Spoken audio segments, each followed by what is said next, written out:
Þegar ég var yngri þá langaði mig alltaf að fara í biblíuskóla og það var alltaf einn ákveðinn biblíuskóla sem var svona efst í huga hjá mér.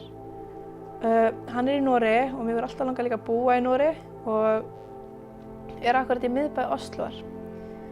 Svo var ég alltaf svona að biðja fyrir þessu en ég fékk aldrei þetta bænasvar sem margir tala ég fékk bænasvar þegar ég fór. En ég ákvað samt að pröfa að láta á þetta reyna og sótti og ég komst inn.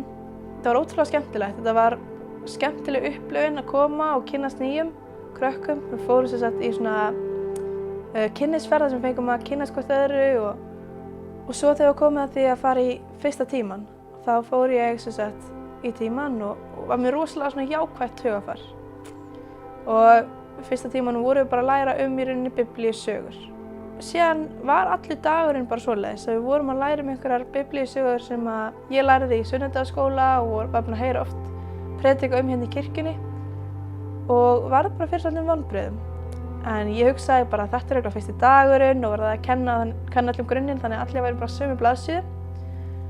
En svo hélt það bara svoleiðis áfram í góðan mánuð og ég fór síðan til London með skólanum og þá var ég komin með efasemdir skólann, hvort ég ætti að vera þarna eða ekki. Og við fórum í eina kirkju sem aðeins í svona úthverfi London og hittum þar Rachel Gardner sem að ég sá einu svona UL sem móti í Noregi. Og það var rosalega gaman að hitta hana og ég var aðeins lengur og fékk að tala við hana því ég var með svo mikla efasemdir skólann. Og það hjálpaði rosalega mikið að tala við eitthvað sem að þekkti mig ekki.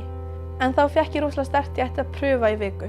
Vera eina viku í skólanum án þess að hugsa þetta og sjá hvernig þetta yrði. Hvort að ég myndi vera ánægðari eða hvort þetta væri bara áfram svona.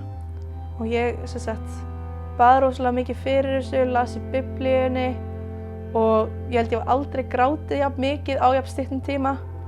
Og þetta var rosalega óþægilegt að vera í öðru landi ekki með fólki sem var að tala við alla svona hluti.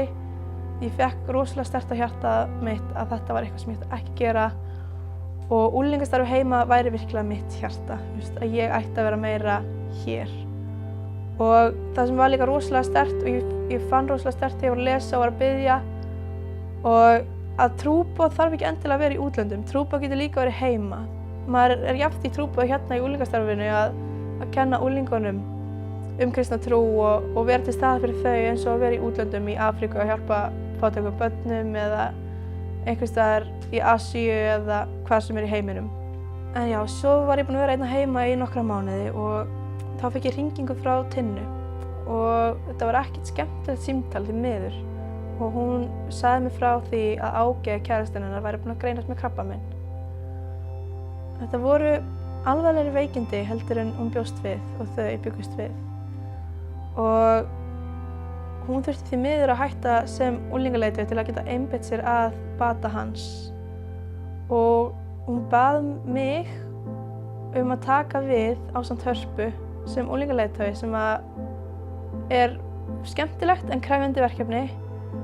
Og þegar ég lít tilbaka þá hugsa ég bara, vá, þetta var rosalega mikið Guðs plan að senda mig út og ég lærði svo ótrúlega margt að vera þakklát að vera ekki með neina grímu á mér, að vera ekki að hugsa peninga eða vald en svoleiðis, bara gera þetta bara af gleði. Og ég er svo þakklát fyrir þennan tíma sem ég fekk að vera úti og fekk virkilega að fá svona sterkt nei frá Guði, þetta er eitthvað sem ég á ekki að gera. Og svo kom ég heim og í dag er ég orðin unglingaleiðtogi. Ef ég hefði ennþá verið úti og bara endalaust að þrauka áfram, þá veit ég ekki hvernig ég hefði verið í dag, hvort að ég hefði ennþá verið í þessari kirkju, hvort ég hefði ennþá trúið á Guð eða hvort að, ég veit ekki. Þetta var bara farin að hafa svo langvarandi áhrif. Þetta var svo sterkt bænasvar að koma hérna heim. Ég var búin að vera hérna úti og biðja og lesa og ég hef aldrei á ævinni gefið mér svona mikið tíma í að hlusta á lofgjörð, biðja og lesa. Það er frábært að vera á unglingasamkomu, horfa á unglingana lofa Guð, lyfta höndum, biðja. Þetta gefur svo ótrúlega mikið og gleðir hjartað í manni að horfa á þau.